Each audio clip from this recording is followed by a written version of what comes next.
This story is a faith-based illustrative narrative grounded in Qur'an, Hadith, and authentic Islamic scholarship. It is meant for understanding, not superstition. And the jinn were created from a smokeless flame of fire. Surah Ar-Rahman 55:15. Before we begin, pause for just a moment. Tell us in the comments where you are watching from, your country or city. Like and share this if you believe authentic Islamic knowledge should reach more hearts. And subscribe so you don't miss the next parts of this series, where the unseen becomes clearer through Qur'an and Sunnah.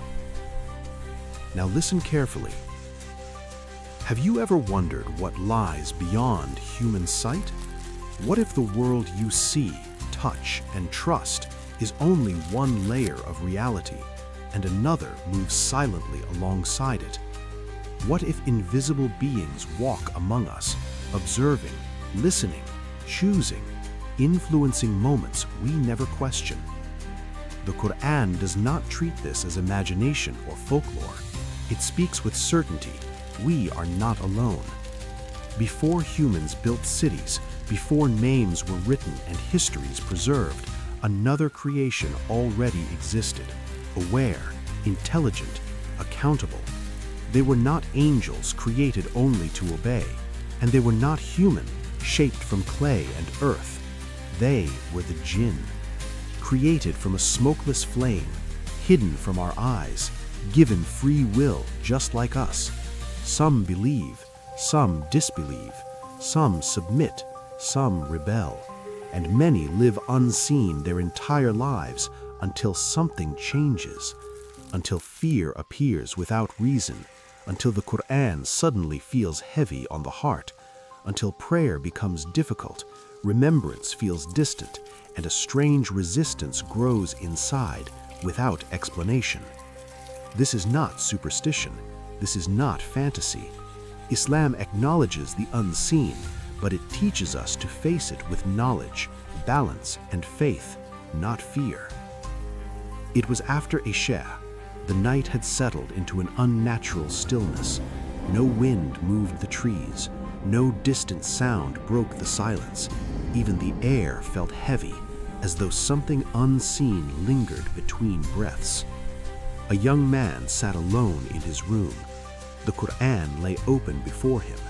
Its pages were familiar. Its words had always brought comfort. But tonight, his hand froze. His chest tightened. A sudden fear rose, sharp, unfamiliar, and uninvited. He tried to understand it. There was no memory behind it, no image, no sound, no logical cause. Yet it was real. Why did his heart resist the very words that once gave peace? Why did unease rise when he tried to recite? Islam teaches us that fear can have many sources, psychological, emotional, physical, but it also warns of waswas, whispers that target the heart, especially when remembrance weakens. And sometimes, those whispers do not come from within the human self. In a realm Allah has veiled from human sight, another being watched. He was not a shadow, not smoke, not imagination. His presence shimmered like heat above desert sand, formless yet real, powerful yet restrained. His origin was fire, but not the fire humans know, a smokeless flame, alive and aware. He was a jinn. Like humans, he had been created with choice. Like humans, he could believe or reject. For generations, his kind had lived unseen, crossing paths with humans only when boundaries blurred. Some of them listened to the Qur'an and trembled. Others fled from it in pain. And some, driven by arrogance, envy, or despair, sought influence over human hearts. Not possession at first, just closeness, just whispers, just fear. Ask yourself this: what happens when a being trapped between worlds faces a choice? Can a creature born from smokeless fire seek mercy like humans do? The Qur'an answers clearly. Some of the jinn heard the revelation, and it changed them forever. Indeed, we have heard a wondrous Qur'an.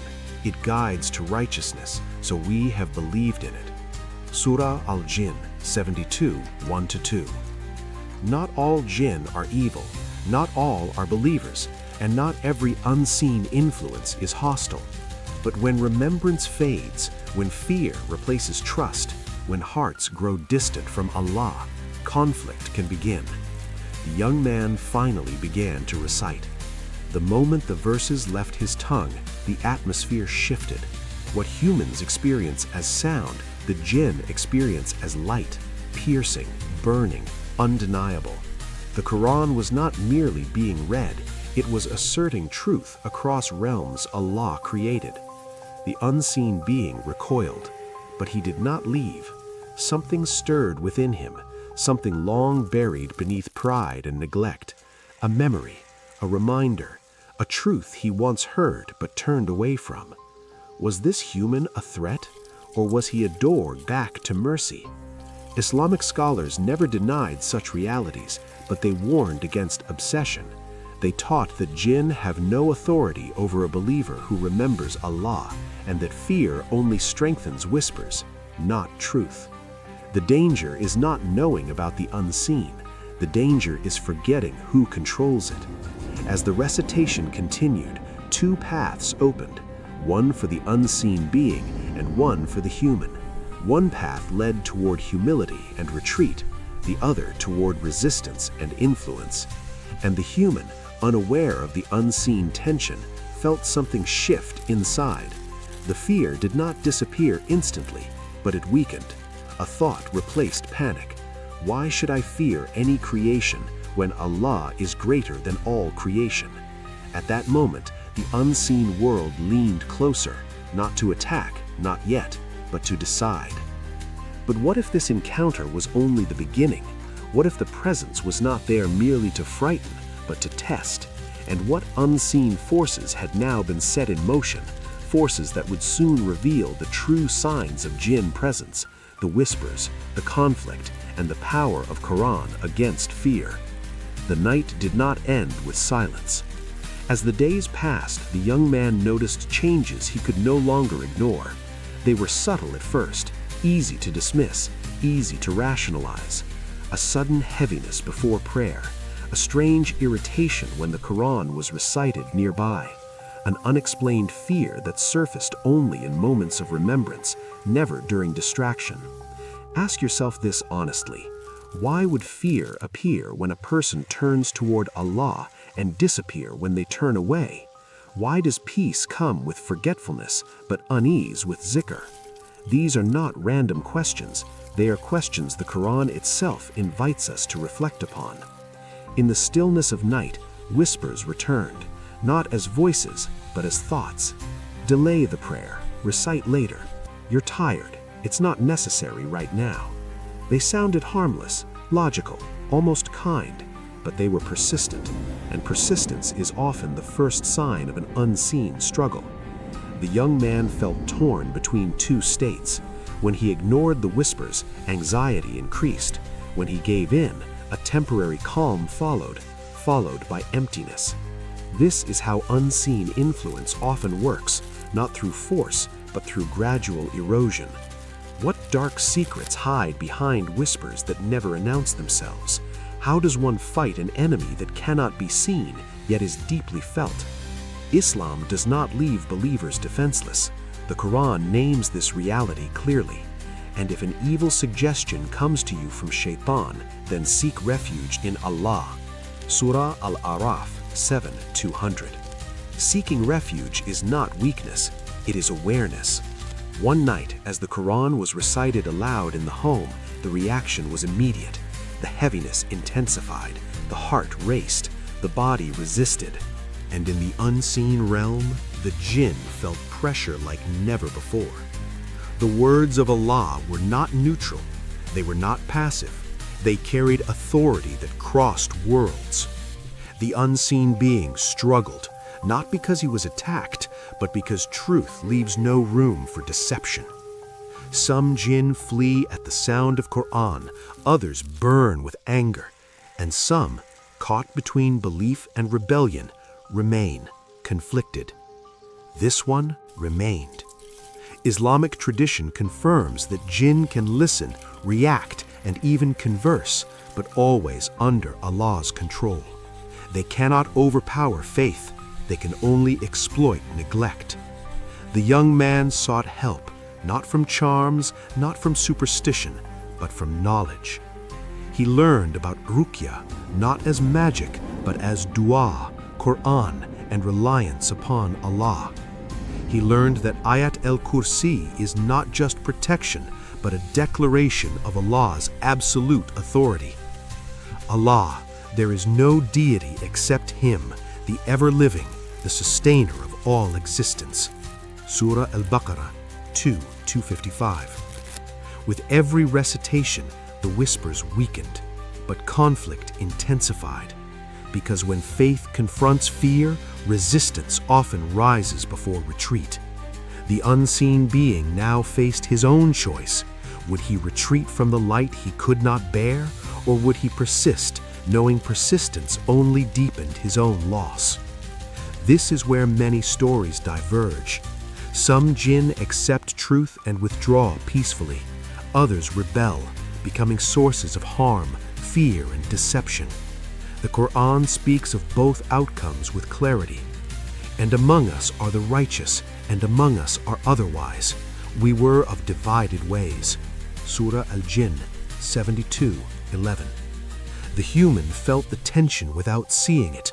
Sleep became restless, dreams became vivid, and yet something else grew stronger too. Resolute, courage, awareness. He no longer reacted with panic, he responded with remembrance, and that changed everything. But just when stability seemed near, something unexpected occurred. The whispers shifted. They became sharper, more personal, almost desperate. What happens when an unseen being realizes it is losing influence? What does desperation look like in a realm we cannot see? And would this struggle end in withdrawal or escalation? As the nights passed, the struggle reached a point where neither the human nor the unseen being could remain unchanged. What had begun as fear without cause slowly transformed into awareness with purpose. The young man no longer reacted blindly to the heaviness in his chest or the resistance toward remembrance. Instead, he turned deliberately to prayer, to Qur'an, to calling upon Allah with humility rather than panic. And with every sincere act of worship, something unseen began to loosen its grip. True faith does not always remove hardship instantly, but it reorders power. The Qur'an was recited not as a test, but as reliance.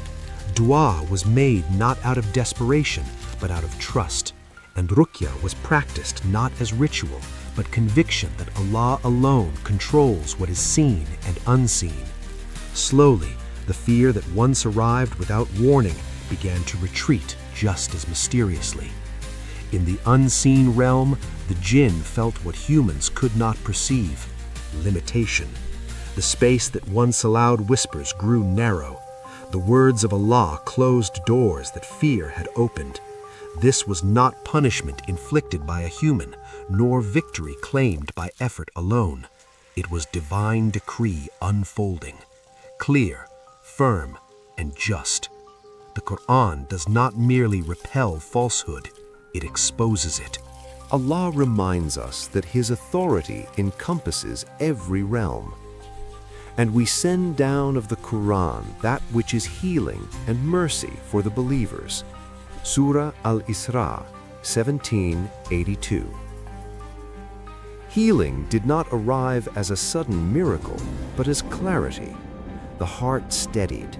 Sleep returned to normal. The aversion to Qur'an dissolved, replaced by longing. What once caused fear now brought calm, and what once felt oppressive now felt distant. As for the unseen being, the end came not with drama, but with decision. Faced with truth that could not be silenced, the jinn withdrew. Whether in regret, submission, or forced retreat, only Allah knows. The Quran tells us that some jinn accept guidance, while others are left to the consequences of their choices. And whoever submits to Allah, then those have sought out the right course. And as for the unjust, they will be firewood for hell. Surah Al-Jinn, 72:14 through 15. The human was not left shaken by what had happened. Instead, he was transformed by what he learned. Fear lost its authority, superstition lost its appeal, and faith gained depth. He understood now that the unseen is not meant to terrify believers, but to remind them of Allah's greatness and protection. The lesson was clear.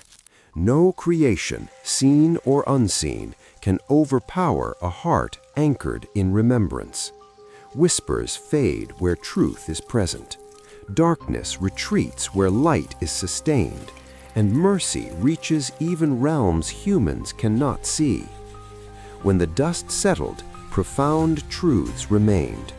The unseen exists, but it does not rule. Jinn are real, but they are bound. Fear may knock at the heart, but faith decides whether the door opens. Protection is not found in avoidance, but in knowledge, balance, and trust in Allah. And perhaps the most important lesson of all became clear, not just for one individual, but for every believer. In a world where the unseen is ever present, remembrance is the greatest shield, and reliance upon Allah is the strongest protection. What followed was not fear, but understanding. The experience left behind a quiet certainty that the unseen is not meant to dominate a believer's life, nor to become an obsession. Islam never called Muslims to chase the unseen, but to anchor themselves in the seen one who controls it. The Quran mentions the jinn not to frighten hearts, but to discipline them, to remind humans that faith is not limited to what eyes can verify. The greatest mistake people make when learning about jinn is assuming that every hardship, fear, or struggle must come from them. The scholars repeatedly warned against this. Ibn Taymiyyah emphasized that many people exaggerate the role of jinn, and in so doing, weaken their own reliance on Allah. When a person attributes everything to the unseen, they forget the most important reality. Nothing moves, harms, benefits, or influences except by Allah's permission. Islam draws a clear boundary. Jinn exist, but they do not control destinies. They can whisper, but they cannot compel. They can observe, but they cannot overpower a heart protected by remembrance. Their influence ends where knowledge begins. This is why the Quran never teaches believers to fear jinn. It teaches them to fear Allah alone. The signs people often misinterpret as superstition are described with balance in Islamic teachings. Sudden hatred toward Qur'an, irrational fear during remembrance, unexplained heaviness in worship. These are not proofs by themselves. They are signals, warnings that something in the spiritual state needs correction. Sometimes the cause is neglect, sometimes stress, sometimes sin, and sometimes, yes, unseen whispers. But the response is always return to Allah, not panic. The Prophet, peace be upon him, never instructed people to chase jinn, interrogate them, or obsess over them. He taught dua, dhikr, prayer, and trust. When companions experienced fear, he did not fuel it, he redirected it towards remembrance. Protection in Islam is proactive, not reactive. Ayat al-Kursi, the Muawwidhatain, Surah Al-Fatiha. These are not mystical formulas, they are declarations of truth. They affirm Allah's sovereignty over every realm. When recited with understanding, they do not merely repel harm, they reshape the heart, making it inhospitable to fear itself. Modern times have revived old dangers in new forms. Black magic, superstition, and exaggerated claims about possession spread rapidly, especially where knowledge is weak. Islam stands firmly against this. Seeking magicians, obsessing over signs, or attributing every difficulty to jinn opens doors that faith closes. The Qur'an repeatedly condemns those who seek help from jinn instead of Allah, warning that such dependence only increases loss. The unseen is not a playground, it is a test. And the test is simple. Will a person rely on Allah or on fear? One of the most powerful lessons from encounters like this is that mercy is vast, even for the unseen. The Quran confirms that jinn, like humans, are accountable. They hear truth, they respond. Some believe sincerely, others reject knowingly. Divine justice applies to all creation equally, without emotion or favoritism. This understanding reshapes how Muslims should view the unseen world, not with paranoia, but with perspective. Jinn are not rivals to humanity. They are fellow creations under the same Lord, bound by the same ultimate authority. Their existence does not diminish human honor, it reinforces divine greatness. For believers today, the lesson is deeply practical. A strong spiritual routine is the greatest protection. Consistent prayer, daily Quran, morning and evening azkar, sincerity in dua, and avoidance of what weakens faith. These are not optional habits, they are shields. Where remembrance is constant, whispers starve. And perhaps the most comforting truth is this: Allah never leaves a believer unprotected. Even when fear appears suddenly, even when the cause is unclear, even when the unseen presses close, divine mercy remains closer still. The unseen may exist beside us, but it does not define us. Faith does. And in a world full of seen and unseen challenges, the path remains unchanged. Knowledge over fear, remembrance over neglect, and trust over panic. This is the balance Islam preserves. This is the protection Allah promises. And this is the light that no darkness, seen or unseen, can overcome.